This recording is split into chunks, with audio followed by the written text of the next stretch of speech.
네, 역대하 13장 말씀입니다. 여로보암의 아들 아비야의 통치를 13장에 소개합니다.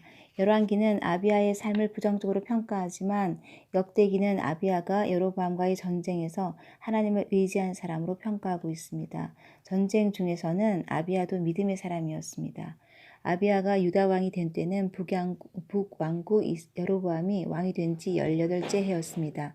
아비야는 예루살렘에서 3년 동안 통치했습니다. 역대기는 아비야 생애 중에 북왕국 이스라엘과의 전쟁에 초점을 맞췄습니다. 전쟁을 통해 삶의 위기에서 하나님을 의지할 때 하나님이 어떻게 도우시는가를 보여주는 의도입니다. 북왕국과 남왕국은 계속 갈등을 겪었습니다. 르호보암이 죽은 후에도 두 나라의 전쟁은 계속되었습니다. 아비야는 40만 대군을, 여로보암은 80만 대군을 이끌고 서로 대신했습니다. 숫자적으로 볼 때 유다가 불리합니다. 13장 3절 말씀. 아비야는 싸움에 용감한 군사 40만 명을 택하여 싸움을 준비하였고 여로보암은 큰 용사 80만 명을 택하여 그와 대신한지라. 네, 40만과 80만 명의 대결입니다. 정말 숫자만 보면 기가 죽습니다. 그리고 사람들도 수군거릴 겁니다. 40만 명이 어떻게 80만 명을 이길 수 있냐고. 그러나 이길 수 있습니다. 전쟁의 승리는 숫자에 있지 않습니다. 이스라엘의 전쟁은 영광 전쟁입니다. 누가 하나님의 영광을 위해 싸우느냐가 승패를 결정합니다. 따라서 우리의 싸움도 영광 전쟁임을 기억해야 합니다. 13장 4절에서 5절 말씀. 아비야가 에브라임 산 중 스마라임 산 위에 서서 이르되 여로보암과 이스라엘 무리들아 다 들으라. 이스라엘 하나님 여호와께서 소금 언약으로 이스라엘 나라를 영원히 다윗과 그의 자손에게 주신 것을 너희가 알 것이 아니냐. 네, 아비야가 이렇게 담대하게 외치고 있습니다. 큰 소리로 외칩니다. 유다가 이길 수밖에 없는 이유를 당당하게 외치고 있습니다. 이것이 믿음입니다. 숫자가 적다고 기죽는 것이 아니라 상황이 어렵다고 기죽는 것이 아니라 하나님이 나와 함께 하심을 믿고 믿음으로 외쳐야 하는 것입니다. 사람들은 자꾸 우리에게 기죽이는 소리를 합니다. 어제 교회가 작다, 사이즈가 좀 커야 사람을 데려올 수 있는데 작아서 안 되겠다, 고민된다, 이런 말씀을 누가 하시는 거예요.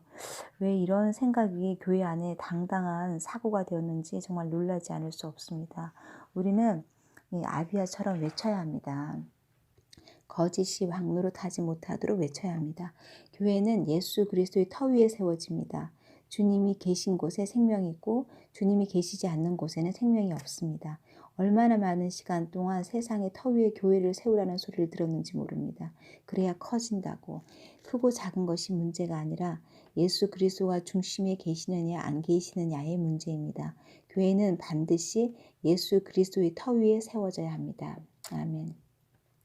우리가 침묵하지 말고 외쳐야 그들의 귀에 들립니다. 우리가 진리를 외쳐야 합니다. 생명의 소리를 외쳐야 합니다. 기죽어서 숨지 말고 앞으로 나와서 외쳐야 됩니다. 우리도 똑같이 세상의 눈을 가지고 있으니까 기가 죽는 겁니다. 회개해야 됩니다. 오늘 아비야를 보십시오. 당당하게 하나님의 소금 언약을 외치며 우리가 질 수 없는 이유를 설명합니다. 이스라엘 하나님 여호와께서 소금 언약, 즉 변하지 않는 언약으로 이스라엘 나라를 영원히 다윗과 그의 자손에게 주셨다. 너희도 알지 않느냐? 하나님이 우리와 함께 하신다. 주님은 우리의 머리 되시고 그의 제사장들도 우리와 함께하여 전쟁의 나팔을 불어 너희를 공격하느니라. 이스라엘 자손들아, 우리와 싸우는 것은 하나님과 싸우는 것이다. 여호와와 싸우지 말라. 너희가 형통하지 못하리라. 이렇게 당당히 외치고 있습니다.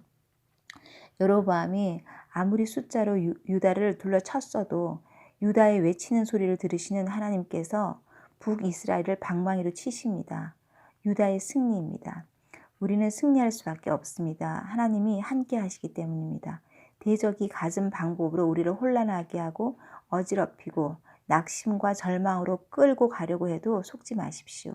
하나님이 함께 하시면 끝난 전쟁입니다. 우리가 해야 할 것은 주님을 신뢰하는 것입니다. 주님을 의지하는 것입니다. 그래서 적을 향해 외치십시오. 주님의 손 꼭 붙잡고 외치십시오. 두려워하거나 숨지 말고 당당하게 외쳐야 합니다. 그들의 기만하는 소리에 속지 말고 담대히 주님의 크심을, 내가 이길 수밖에 없는 이유를 외치십시오. 우리 주님이 십자가에서 승리하셨습니다. 이것은 내가 원수에게 질 수 없는 이유입니다. 내가 승리할 수밖에 없는 이유입니다. 주님의 그 보혈이 나를 깨끗게 하셨음을 외치세요. 보라, 이전 것은 지나갔으니 새 것이 되었도다. 도둑질하고 훔치고 죽이고 멸망시키려고 오는 마귀를 향해서 떠나가라고 외치십시오. 내 것 훔쳐간 거 도로 다 갖다 놓으라고 외치십시오. 비교의식 집어넣어서 두려움을 조성할 때 두려움을 꾸짖고 거짓말하는 악한 영을 쫓아내십시오. 나를 참수하는 사단의 말에 자신을 정죄하며 때리지 말고 나의 이 연약함 때문에 주님이 십자가를 지셨다고 외치십시오. 계산은 주님과 할 테니까 내가 상관할 바가 아니라고 떠나가라고 외치십시오. 주님의 보혈 한 방울이 나의 모든 죄를 씻고도 부족함이 없습니다. 우리는 담대히 외쳐야 합니다. 믿음으로 선포해야 합니다. 날마다 선포합시다. 주님이 나와 함께 하시니 내가 이겼다고 선포해야 합니다. 우리 주님은 좋으신 아버지십니다. 우리를 끝까지 책임지십니다. 아멘. 주님을 신뢰합시다. 기도하겠습니다. 하나님 아버지, 교회는 우리 주 예수 그리스도의 터 위에 세워지는 것을 믿습니다. 세상의 속살거림에 머리가 어지러웠습니다. 이제 이 모든 속살거림이 끊어졌음을 예수 그리스도 이름으로 선포합니다. 주님을 의지합니다. 더욱 담대함으로 주님을 외치며 살겠습니다. 숨지 말고 나오라고 말씀해 주시니 감사합니다. 일어나 빛을 발하게 하여 주시옵소서. 주님의 말씀 붙잡고 승리할 것입니다. 우리 모든 식구들, 우리 주 예수 그리스도 안에서 오늘도 승리할 것을 선포합니다. 감사합니다. 사랑합니다. 우리 주 예수 그리스도 이름으로 기도드렸습니다.